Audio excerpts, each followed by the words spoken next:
Moi, je vous posais plus précisément, donc vous étiez combien à ce camp? En tout, à peu près, environ, je ne sais pas si vous savez exactement. Ben, combien on était, ben, il faut voir par rapport aux photos, de peut-être une trentaine par là. Vous verrez sur les photos que je vous donnerai, on était à peu près une trentaine. Au total, hein, moitié-moitié, hein, il y a à peu près la parité entre les Allemands et les Français, on était à peu près une trentaine. 1, 2, 3, 4, 5, 6, 7, 8, 9, 10, 11, 12, 13, 14, 15, 16, 17, 18, ah non, une vingtaine, plus celui qui prenait la photo, une vingtaine. D'accord, une vingtaine. Étiez-vous forcé à y aller ou il y avait des motivations quelconques? Non, tout simplement, ça a été demandé par le capitaine, puis le capitaine m'a dit, bah, c'est une première expérience qu'on fait. J'ai dit, pourquoi pas, allez, on va se lancer, on va faire ça. Je ne sais pas si par la suite, il y a eu d'autres expériences, on m'en a jamais parlé, j'ai jamais eu de contact avec mon capitaine après par la suite, parce que 2 mois après, je rentrais chez moi, hein. J'avais fini mon service militaire. Donc, on n'a jamais été forcé. Hein, jamais. C'était pas un ordre, c'était une invitation du capitaine. J'ai trouvé ça de sa part, vraiment très sympathique de sa part. Vous n'étiez pas réticent? Non, pas du tout, au contraire. Moi, j'ai sauté de joie quand il m'a dit ça. D'accord. Ah oui, c'était une très bonne opportunité. Donc, comment ça s'est passé là-bas? Il y avait une bonne ambiance, vous comprenez bien? Très bonne ambiance. Bon, bien sûr, il y avait quelques-uns qui ne parlaient pas du tout l'allemand, donc bon, on arrive toujours à s'exprimer. Avec des gestes et tout, etc. On y arrive toujours. Et puis, bon, j'avais quand même un Alsacien avec moi qui parle très bien l'allemand, mais surtout le rhénanais. Parce que j'ai eu des conversations avec des rhénanais. C'est-à-dire, c'est des gens qui sont plus proches de Strasbourg, donc de la région de la vallée du Rhin.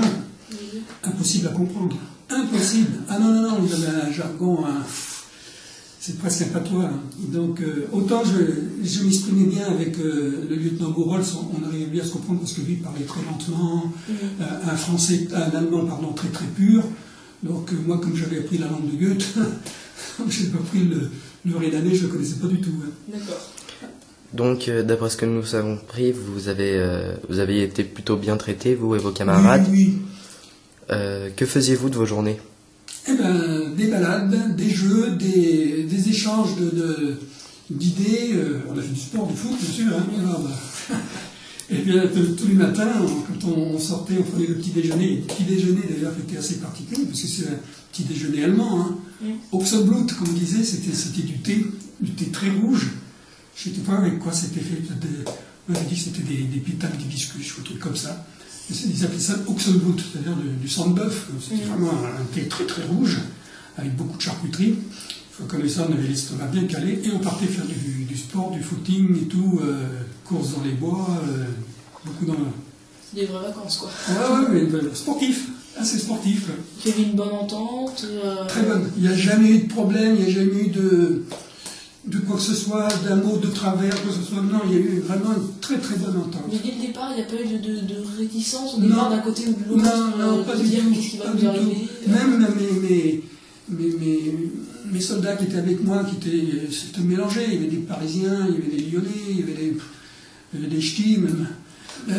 Non, aucun mot de travers, aucune, comment dirais-je, réflexion, rien du tout. Au contraire, ils ont tout de suite sympathisé, on a bien échangé. D'ailleurs, il faut voir sur des photos, on les voit derrière nous, quand on est avec le lieutenant et le sergent. Derrière, on voit les jeunes en train de discuter entre eux et s'amuser, pratiquement. Hein.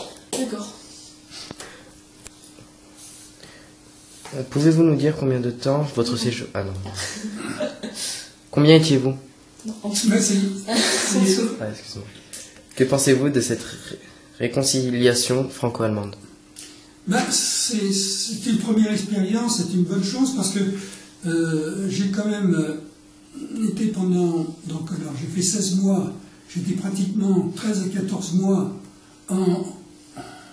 pratiquement pas en vase clos, parce qu'on sortait tous les dimanches, tous les samedis en ville, très belle ville universitaire, comme j'ai dit tout à l'heure. On avait des contacts avec des Allemands uniquement dans les Gasthaus ou dans les magasins, mais c'est tout. Donc on n'avait pas de relation avec les Allemands directement. Et là, on était vraiment en contact direct avec des Allemands, c'était vraiment très, très instructif et très, très riche. Ouais. Et d'ailleurs, en plus, on a passé, j'ai oublié ce petit événement, on a passé une soirée, notre lieutenant nous a dit on va vous emmener chez un ancien soldat, un ancien combattant du front russe, puisqu'il avait fait le front russe. Et on est allé chez lui, et il nous a fait un diaporama, mais il nous a exposé que pendant la guerre, à l'époque du front russe, les soldats étaient cannibales. Et il nous a montré les diapositives là-dessus. C'était assez...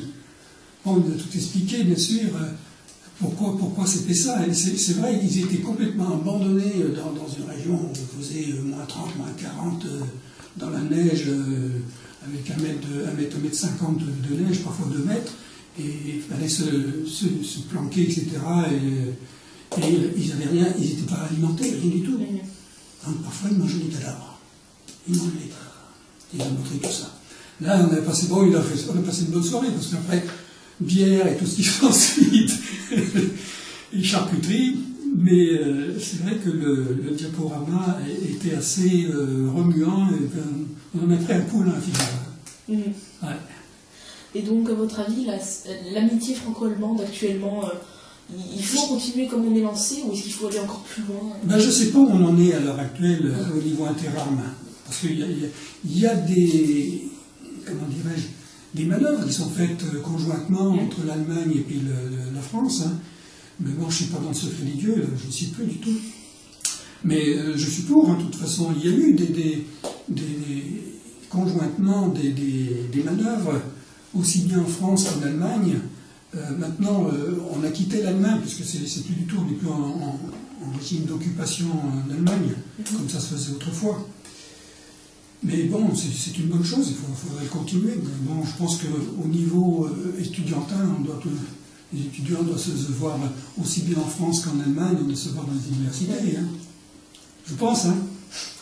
Et vous, sinon, vous avez connu des personnes de votre entourage qui étaient complètement contre, à l'époque, contre la réunification franco-allemande, qui s'opposaient à ce genre de projet? Oh, il y a eu plusieurs avis, hein, c'est sûr. Il y a eu les contre. Bon, je n'ai pas rencontré de gens vraiment hostiles du temps de Gaulle. Hein, quand De Gaulle était avec Adenauer, autour de moi, je voyais des Français qui étaient d'accord avec... Puisque De Gaulle avait fait vraiment le rapprochement avec Adenauer. Et puis ça se passait très bien. Non. À part dans certains milieux politiques. Et sinon, je viens d'y repenser. Est-ce que vous avez... Il y a eu beaucoup d'échanges au niveau culturel, vous avez beaucoup appris et ils ont beaucoup appris de vous? Ah, vocabulaire, hein. On a appris du vocabulaire, c'est comme ça. Bon, c'est pas toujours du bon vocabulaire, mais effectivement, puis en plus la nourriture, oui, c'est spécial, vraiment très spécial. Les petits déjeuners, c'est loin d'être le petit déjeuner. Vous avez des habitudes particulières qui pouvaient être assez... enfin, pas comme chez nous, quoi, surprenantes. Ah, ben c'est la bière et le schnapps. On a eu droit un soir à la bière et le schnapps. Bon, le schnapps, c'est pas très fort, hein. C'est de l'alcool blanc, mais c'est surtout une bonne bière, ça calme l'estomac. Bon, à part ça, des échanges culturels, il y a eu beaucoup, surtout en se racontant des choses les uns les autres, de ce qu'on a vécu, de ce qu'on vit, comment on vit à la caserne, eux, comment ils vivent à la caserne aussi, etc. Ouais. Bon, est-ce que vous avez d'autres anecdotes amusantes, je sais pas. Non, je pense avoir tout dit. D'accord.